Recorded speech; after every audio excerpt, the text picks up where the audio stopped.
예, 뭐 우크라이나 사태 등으로 인해서 어려운데 또 미국, 유럽 볼 게 많지만 우리가 중국을 빼놓을 수가 없습니다. 여러 방면에서. 금요일 차이나TV는 세상에서 가장 쉬운 중국 주식 이야기 용인대 중국학과 박승찬 교수님과 함께합니다. 어서 오십시오. 맞습니다. 오늘은 중국의 이제 코로나 봉쇄 장기화에 따른 중국 경제, 그다음에 세계 경제에 미치는 영향들을 볼 겁니다.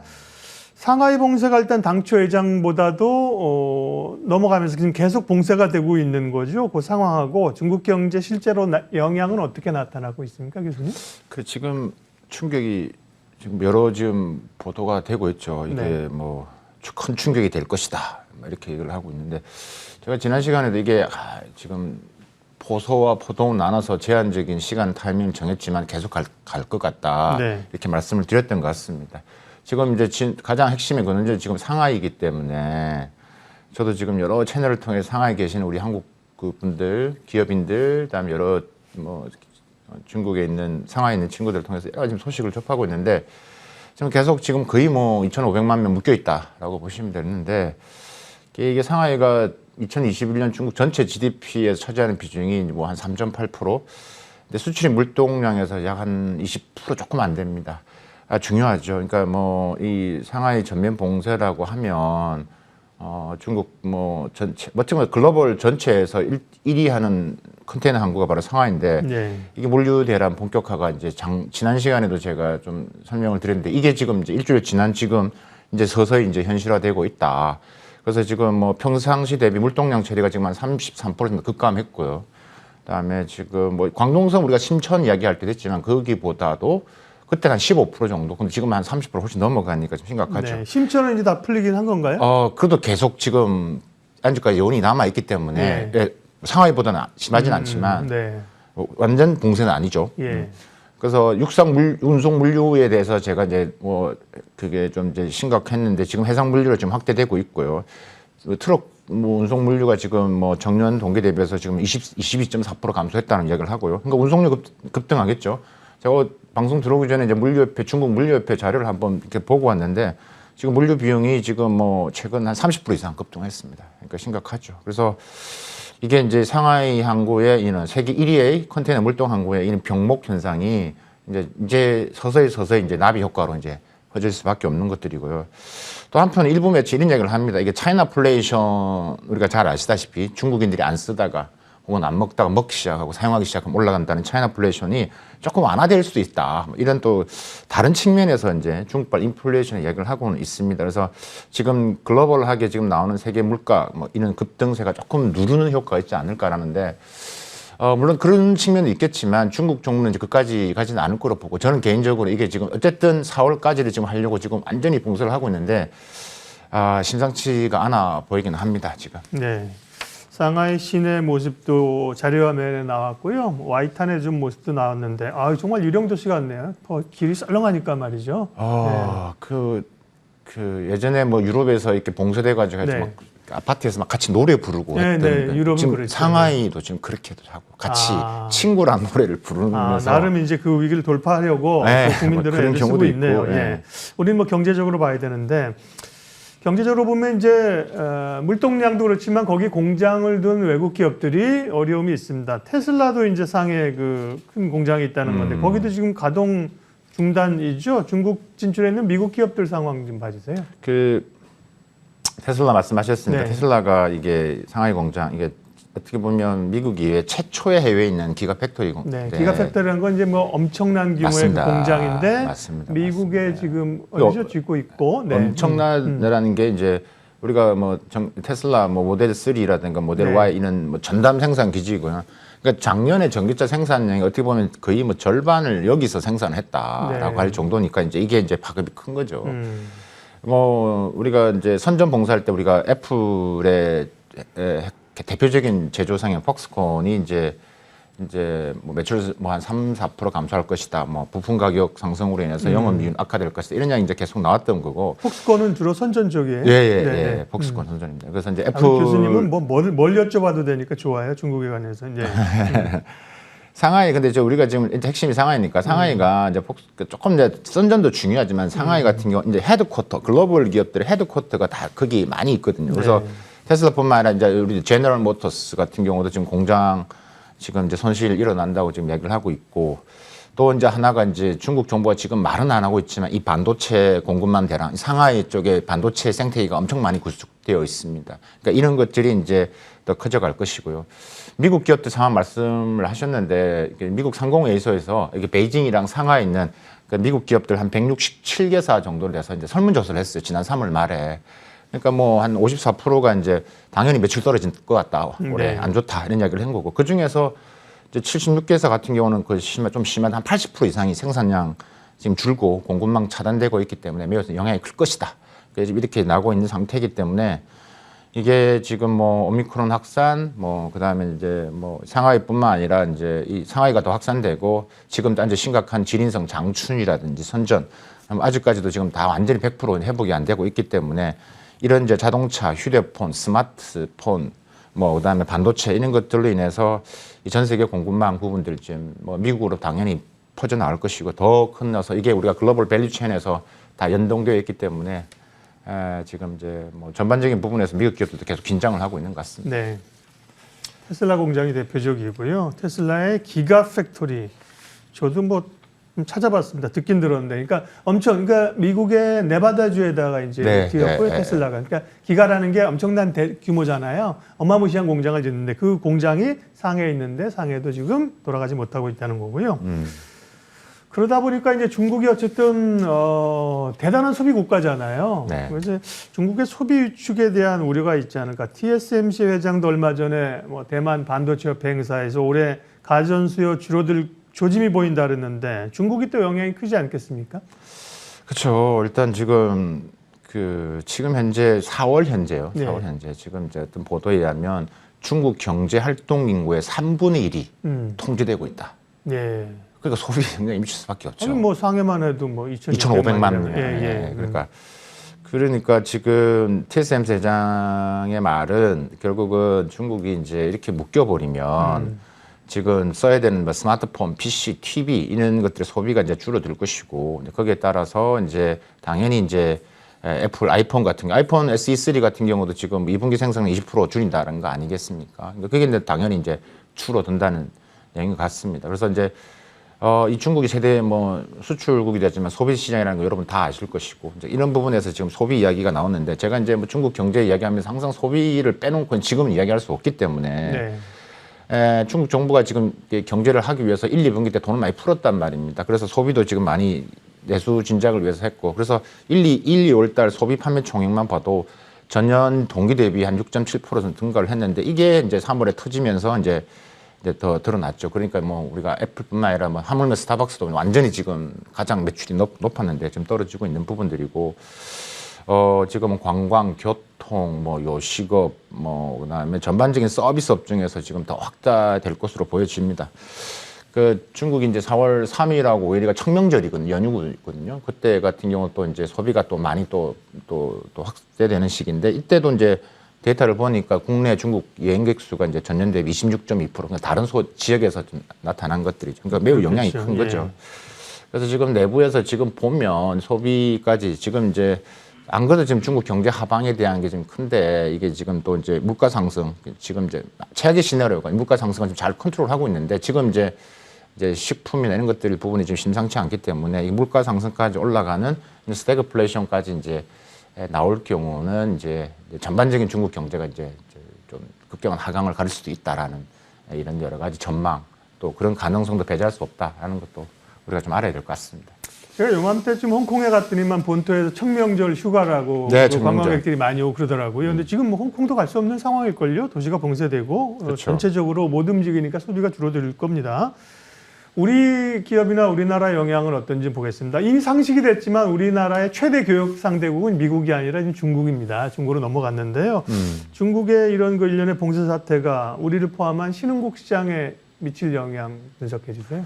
그 우리나라 수출 어린다는 워낙 많은 매체에서 들으셨기 때문에 한 25% 이런 이야기를 이제 거의 다 기억을 하실 텐데 사실 엄격하게 말하면 홍콩 포함은 31.4% 정도 됩니다. 그러니까 홍콩은 홍콩 들어가는 우리나라 수출하는 품목 1위가 이제 반도체거든요. 2위가 화장품 정도 되는데 그 대부분 다시 본토로 들어가기 때문에 하나 묶어서 보셔야 되는 것 같고, 그래서 정말 30% 이상이 이제 우리가 중국에 의존하고 있다라는 부분들입니다. 그 중국이 전 세계에서 수입 뭐 세계 2위 수입국이라는데 한 전체에 차지하는 비중이 한 11.5% 정도 됩니다. 그러니까 당연히 이제 우리가 이머징 국가들은 다 연동돼 있죠. 그러니까 뭐 한국은 당연히 그럴 거고요. 이제 우리 약 30% 말씀드렸다시피 인도네시아, 베트남, 뭐 칠레, 브라질 이런 나라들이 다 이제 영향권 안에 있는 것들이죠. 근데 사실 이런 나라 말고도 제가 미중 간 이슈 이야기할 때도 말씀을 드렸지만 중국이란 나라를 1위 경제 무역 파트너로 하고 있는 국가가 100개가 넘는다고. 예. 그러니까 중국과의 경제무역 1위를 하고 있는 나라가 그렇게 많기 때문에 당연히 이게 도미노가 갈 수밖에 없습니다.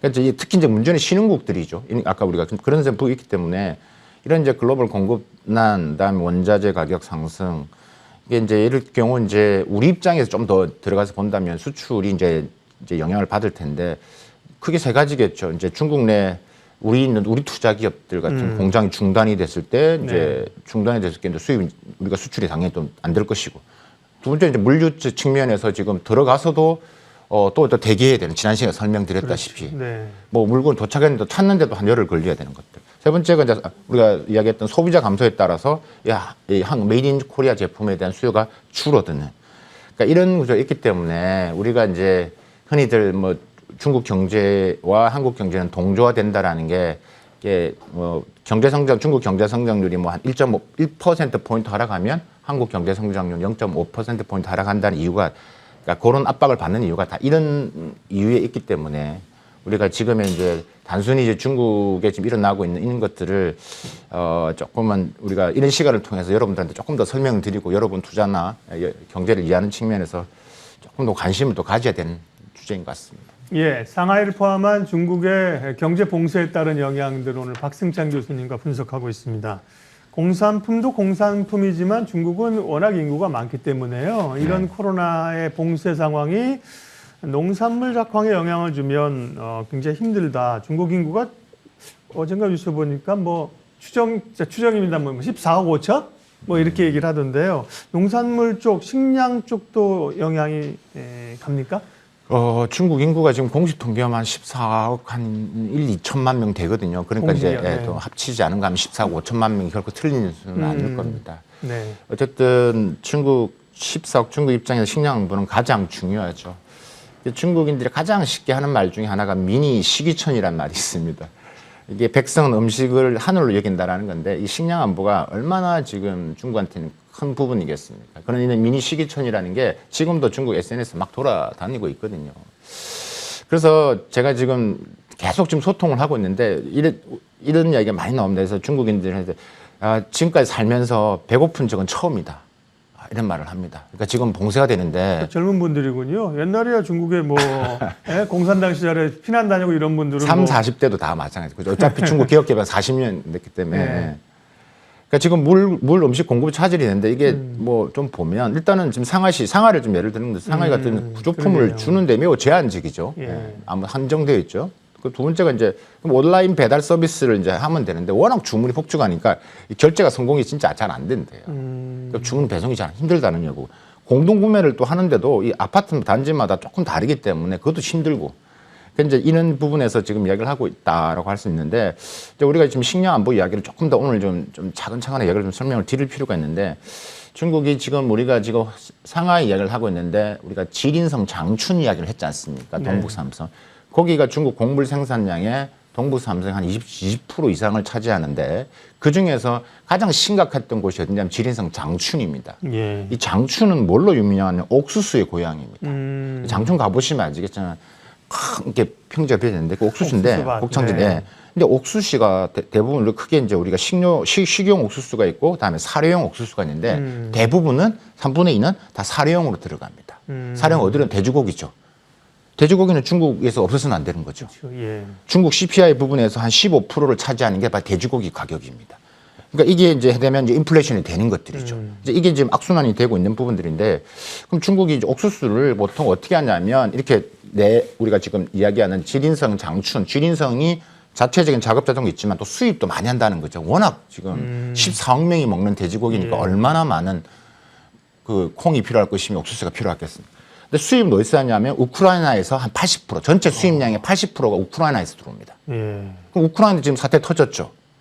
지금 오미크론 때문에 이 지금 지린성 전체 옥수수 부분 차지하는 비중이 지금 한 10% 이상이 되는데 좀 안 되죠. 그러니까 지금 이런 문제가 생기고 있는 것들이죠. 그러니까 이 식량 안보 문제가 나타나고 있고 그러다 보니까 지금 이제 지린성 같은 경우는 조금 완화되는 정책을 합니다. 예를 들면 지금 이제 비료나 종자 같은 경우가 지금 이제 뭐 이게 농자재 같은 경우도 마을 안으로 못 들어간대요. 그러니까 외부 출입이 동기돼 있으니까 일하는 사람도 없고.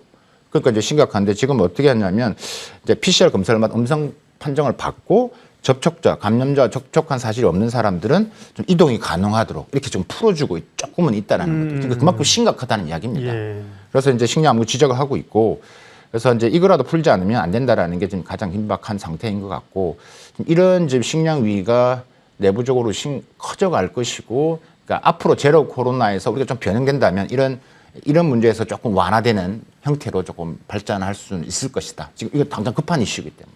그래서 뭐 가장 지금 핫하게 오르는 이 식량안보 이슈가 지금 가장 해결해야 될 문제인 것 같습니다.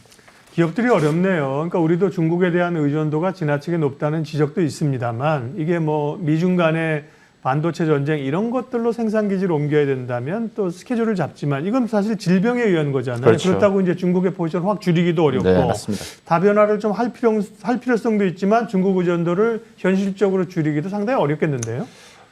일단은 뭐 우리 공급망 관련해서도 이제 우리가 말씀을 드리겠지만 네. 일단 중국에 있는 우리 지금 이 해당되는 기업들 뭐 특히 상하이 우리 공장도 식품기업 같은 경우는 농심, 오리온, 아모레, 퍼시픽 기업들 다 거기에 네. 있거든요. 지금 공장 중단된 상태죠. 경제 의존도 낮추자는 이야기 정말 어제 오늘의 이야기는 아니죠. 네, 아닌데 지난 요소수 사태도 보면 제가 그때도 여러 이제 말씀을 드렸던 것 같은데 이제 중국 의존도가 이제 매우 높아서 이제 다변화해야 된다. 그래서 이제 뭐 호주나 베트남으로 이제 이렇게 더 다양하게 플랜 B를 가져가야 된다는 말을 했는데 사실 기업의 입장에서는 이게 말처럼 쉽지가 않다. 그러니까 일반 매체에서 얘기하는 해야 된다라는 건 누구나 알지만 기업의 입장에서는 현정을 모르고 하는 이야기라는 말을 정말 많이 하시거든요. 그게 왜냐하면 가격 경쟁력, 물류 비용, 이 수입 경쟁력이 안 된다는 거죠. 그러니까 정부가 자금 지원이나 시장 개척을 위한 간접 지원을 하지 않으면 기업의 입장에선 이걸 하루아침에 바꿀 수는 없다라는 게 기업의 입장입니다. 그래서 중장기 좀 접근이 좀 필요하고 이 대중국 수입 의존도가 지금 한 80% 이상 되는 국내 기업만 따져봤을 때 약 한 3만 개 기업들이 여기 해당됩니다. 다 영향이 있고요. 예전에 이제 무역협회나 이래서 우리 요소수 사태 일어났을 때 HS 코드 한 10단위로 했을 때 80% 한 국가에 80% 이상 의존하는 나라를 보면 중국이 월등하죠. 한 3,941개 정도가 한 국가에 80% 의존하는데 중국이 거의 한 47% 정도를 차지하니까. 물론 뭐 미국도 있고 일본도 있지만 그렇죠. 그래서 이번 캐릭터에서 조금 이제 정부가 이제 이런 부분에 있어서 어느 정도의 플랜 B 지원 확대와 그러니까 직접적인 지원, 그다음에 우리가 그건 자금 지원이겠죠. 그다음에 간접적인 부분들이 시장 개척을 위한 하지 않으면 사실 이건 단기적으로 바꾸기에는 매우 제한적이다라는 게 뭐 현장의 목소리와 제 느낌을 했던 이야기입니다. 고민은 됩니다. 그렇지만 현실적인 거는 또 바꾸기도 어렵습니다.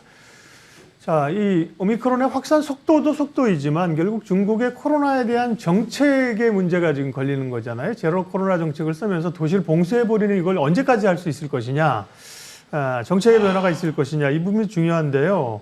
어떻게 조금 뭐 감지되는 게 있습니까? 그죠. 지금 아까만 식량안보 이슈 아까 있다 보니까 그런 감지도 지금 있는 것 같긴 합니다. 그래서 지금 최근에 여러 이제 좀 지금 말 나오는 게 지금 여러 뭐 전문가들이나 매체에서 이제 어떤 시그널을 주냐면 일단은 앞으로 한 달 안에 정도는 이제 까지는 동시 봉쇄는 갈 것이다라고 하는데 이게 이제 전문가는 기관마다 이제 이 중국의 제로 코로나 정책에 대해서 이제 2분기 정도부터는 경제 부양을 안 할 수가 없기 때문에 그래서 아마 방역 정책을 완화할 것이다라는 의견들도 지금 고개를 들고 있는 것도 사실입니다.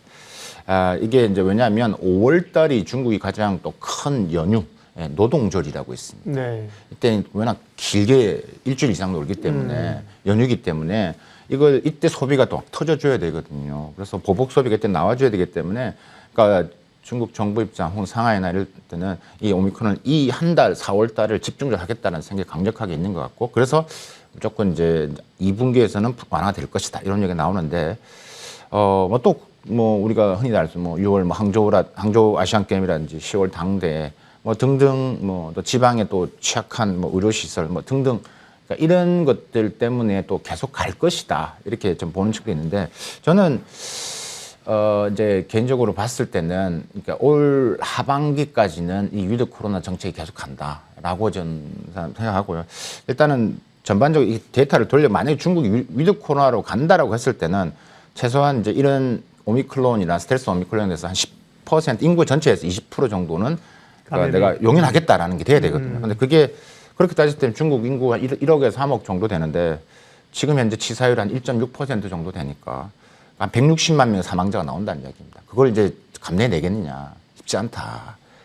그래도 민심이 동요될 것이고 그럴 경우에 시진핑 주석의 책임론까지 나올 수 있기 때문에 네. 그 문제가 내부적으로도 커질 수 있기 때문에 그리고 위드 코로나 갔을 때 감당할 수 있는 그 의료 시스템이 아직 없다. 지방 같은 경우는 특히 그렇다는 거예요. 그럼 네. 그 구수라는 게 뭐 지금 체육관 한다고 했을 때 그렇게 뭐 상황이 제가 볼 때는 매우 심각 커질 수 있다. 그게 아마 중국 정부 공산당의 생각이지 않을까. 그래서 그러니까 아까 부분적인 부분들은 지역별로 조금 완화가 되겠지만 예. 전체 이런 기조는 그러게요. 변하지는 않을 것이라는 게 저의 개인적인 분석이고 전망이기도 합니다. 네. 선전에 이어서 상하이 봉쇄, 중국 주요 도시들의 경제 봉쇄에 따른 경제 영향들 쭉 살펴봤고요. 네, 이어서 박승찬 교수의 중국 주식 팁 시간입니다. 오늘 주제 확인할게요. 중국의 대표 석탄 관련주를 찾아라입니다. 늘 이제 요 중국 주식과 관련된 이야기는 앞에 말씀하신 것과 연관해서 얘기를 해주시는데 중국의 이제 주요 기업들 주요 도시 봉쇄, 코로나 환경 악화 이건데 석탄 관련주다. 어떤 연관이 있습니까? 일단은 지금 중국 주식이 어떠냐를 좀 봐야 되잖아요. 네네. 지금 현재 주식 아시겠지만 전부 다 뭐 쭉쭉쭉쭉 떨어지고 네. 있습니다. 그래도 거래소는 폐쇄되지 않고 계속 운영하고 되는데. 있습니다. 예. 예. 그래서 뭐 중국 주식이 지금 오미크론 확산, 도시 봉쇄, 그다음에 미연준 또 이 긴축 우려 때문에 계속 박스권 속에 등락 속에서 등락을 지속을 하는데 지금 뭐 어제도 같은 경우도 뭐 상하이 뭐 종합지수, 뭐 선전 성분 지수,创业반,科创반 대부분 다 지금 하락이기 때문에 뭐 서비스 업종 같은 상하이 같은 것만 들어가 보더라도 뭐 그냥 제가 볼 땐 6% 이상 급락을 했고요. 그다음에 뭐 여러 가지 뭐 이 흔히 우리가 말하는 레저 용품 관련된 이런 주들 용품 같은 경우, 전기 서비스, 통신 이런 통신주도 이런 거 다 5% 이상 급락을 했습니다. 뭐 쭉 뭐 업종별로 혹은 테마주별로 보면 부동산도 괜찮다가 또 안 좋고. 예. 관광은 당연히 안 좋죠. 헬스케어도 그래도 버텼는데 안 좋고 우리가 계속 디지털 위안화주도 그래도 계속 장기적으로 봐야 된다고 했지만 지금 시기에서는 일단 안 좋고 그러니까 전반적인 부분 다 떨어져 있고 선전도 지금 보면 우리가 이제 기술주 중심의 선전 같은 경우도 소프트웨어나 반도체 장비, IT 서비스 이런 것들 다 지금 홍콩 마찬가지입니다. 그렇죠. 홍콩 자체가 우리가 심했지 않습니까? 그런데 좀 우리가 이 중에서 우리가 좀 봐야 될 게 그래도 이제 시멘트라든지 뭐 석탄, 화학 비료주 이런 것들이 이제 이런 테마들이 지금 이런 혼조 속에서 오름을 보이고 있습니다. 제가 오늘 이제 갖고 온 석탄 관련 주들을 갖고 이유는 네. 아무래도 이제 글로벌 가격 파동, 뭐 그다음에 뭐 화석 에너지 가격이 올라가다 보니까 이 석탄이 또 지금 최근에 뭐 대체 자원을 부상을 했죠. 그래서 지금 중국 석탄 관련 기업들이 지금 뭐 전년 대비 거의 뭐 순이익이 정말 엄청나게 좀 올랐습니다. 그래서 대부분의 석탄 기업들이 뭐 순이익 한 100% 넘게 지금 급증을 하고 있고 지금 그래도 지금 상승세를 보이고 있기 때문에 지금 최근에 지금 뜨고 있는 우리가 뭐 중국 석탄주 중에서 제가 한 3개 정도 대표주를 한번 준비를 해봤습니다. 네. 그래서 여러분들 좀 오늘 소개를 드리려고 하는데요. 3개 뭐 시총도 좀 이제 좀 괜찮은 기업과 그다음 앞으로 또 우리가 석탄주로 하겠지만 또 다른 또 이 테마주 연동성이 네. 되는 또 기업들도 가져와 봤습니다. 설명에 다 에너지라고 붙어 예, 있네요. 예, 에너지란, 그러니까 석탄이 좀 에너지란 이름으로 또 여러 네. 이게 뭐 아까 보시지만 수소 또 산업, 수소 경제 연동된 있기 때문에 그래서 처음에 이제 소개해드릴 기업이 이제 옌쾅 에너지라고 하는 회사입니다. 이제 상하이에 있고 제가 상하이 2개 이제 선전에 있는 기업 하나를 가져왔는데요. 항상 저는 종목 코드를 알려드리기 때문에 왜냐하면 중국 회사 이름이 좀 어렵지 않습니까? 이 한자도 좀 어려우시기 때문에 이 종목 코드를 기억하시면 될 것 같은데 첫 번째 이제 영광 에너지 같은 이제 이 그 회사 같은 경우는 산동성의 진잉이라면 잘 모르시죠. 진잉이 이제 네, 공자와 공자와 맹자가 태어난 곳입니다. 그게 진잉시라고 있는데 거기 있는 게 있는데 여기가 이제 산동 에너지 그룹의 지주사인데요.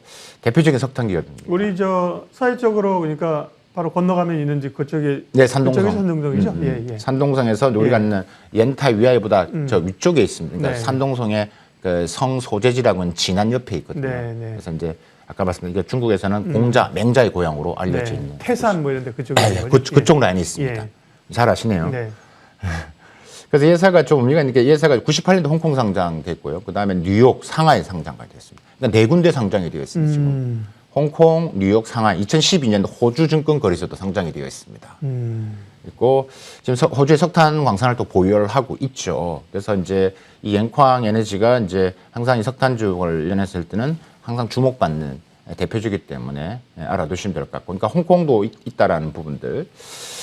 다음에 두 번째 기업분 하는 게 바로 이제 이 어떻게 보면 대부분 다 국영이죠. 예, 국영인데 이 중메이 에너지입니다. 중메이 에너지가 이제 이름이 중메이라는 게 중국 석탄 에너지의 약칭입니다. 예. 줄임말입니다. 중메이라는 게 중국 석탄 이런 뜻입니다. 그래서 중국 석탄 에너지 그룹이라고 보시면 될 것 같고, 이 회사도 이제 국영기업 때 처음 출발은 1982년도 석탄, 그러니까 수출입 전문으로, 국영기업으로, 그러니까 82년도부터 이제 석탄 수출입을 전문적으로 하는 기업으로 이제 탄생이 됐고, 지금도 수출입이 꽤 많죠. 그래서 현재 뭐 호주 석탄 광산 개발을 또 운영을 하고 있고요. 지금 어제 제가 보니까 지금 시총이 이제 우리 돈으로 한 20조 2천억 정도를 지금 하고 있습니다. 순이익도 한번 작년 거를 봤는데 100% 전년 대비 100% 이상 올랐고요. 약간 120억 위안 정도는 한 것 같고, 뭐 계속 성장 추세라고 말씀드릴 수 있을 것 같고요. 세 번째가 이제 제가 설명드릴 게 바로 이 메이진 에너지입니다. 메이진 에너지는 제가 조금 강조를 좀 하고 좀 별표라고 설명을 좀 드리고 싶긴 합니다. 네. 메이진 에너지는 뭐 작지만 이 시총에서 앞에 설명드린 옌쾅이나 중메이에 비해서는 적지만 이게 이제 이 회사가 지금 갖고 있는 게 이제 석탄 뭐 천연가스 있는 전반적인 에너지 생태계를 좀 갖고 있긴 합니다. 그래서 좀 유심히 봐야 되는데 이 수소 산업의 또 수혜주이기도 합니다. 수소 경제, 수소 산업의 수혜주이기 때문에 같이, 그러니까 예를 들면 중국의 수소 산업에 관련주 하면 이 회사가 또 들어갈 수 있다라는 거. 그래서 중국 코크스 대표 기업이기도 하고요. 그래서 뭐 중국 코크스 뭐 과정 뿐만 아니라 뭐 과정에서 발생하는 부생 수소를 활용해서 뭐 수소 연료 전지라든가 그다음에 뭐 자동차, 수소 판매차 이런 것들에 대해서 전반 생태계를 또 같이 들어가 있는 기업이다. 그래서 지금 뭐 최근에 지금 보면 여러 가지 이슈가 될 수 있는 게 작년 말 같은 경우 연료 전지 동력 시스템, 충전소 이런 참 인프라적인 측면에서도 이 메이진 에너지가 적극적으로 이 수소 산업, 수소 경제 생태계로 계속 들어가고 있기 때문에 앞으로 좀 지속적으로 좀 봐야 될 종목 중에 하나가 바로 이 메이진 에너지라고 보시면 될 것 같고, 앞으로의 시총의 성장 가능, 지금 어제 보니까 한 10조 3천억 정도 되는데 네. 더 대부분 뭐 전문가들이나 중국 애널들도 높게 지금 보고 있는 종목 중에 하나가 바로 이 메이진 에너지라고 말씀드릴 수 있겠습니다. 최근 뭐 중국이나 홍콩 증시 분위기는 이제 안 좋은 거고, 지난번에 뭐 상하이 봉쇄한다고 그럴 때 급락했다 좀 올라왔는데, 그러면 지금 말씀하신 이들 기업들은 상대적으로 그러면 괜찮나요? 지금 최근에 지금 이 기업들은 아까 그래서 오늘 제 주제가 전반적으로 오미크론 상해 봉쇄되면 다 지금 다 하락세인데 이 업종들이 대부분 다 지금 지금 상승 추세에 있고, 뭐 작년부터 이어진 지금 공급망 지금 불안 사태 때문에 대부분의 지금 이 석탄 기업들 다 100% 이상의 성장을 해 왔다. 그래서 오늘 조금 이제 좀 지금은 좀 나름의 의미가 있고, 또 플러스해서 앞으로 성장 가능성 있는 뭐 단순히 석탄으로만 테마로만 들어가지 않고 에너지와 또 수소 이런 부분에서 우리가 같이 연결시켜서 고민을 하다가 이 세 개 기업을 한번 선정을 해 보았습니다. 네, 중국 경제 산업 트렌드, 오늘은 또 최근의 봉쇄 현황들 살펴봤습니다. 세상에서 가장 쉬운 중국 주식 이야기, 용인대 중국학과 박승찬 교수님 함께했습니다. 고맙습니다. 감사합니다.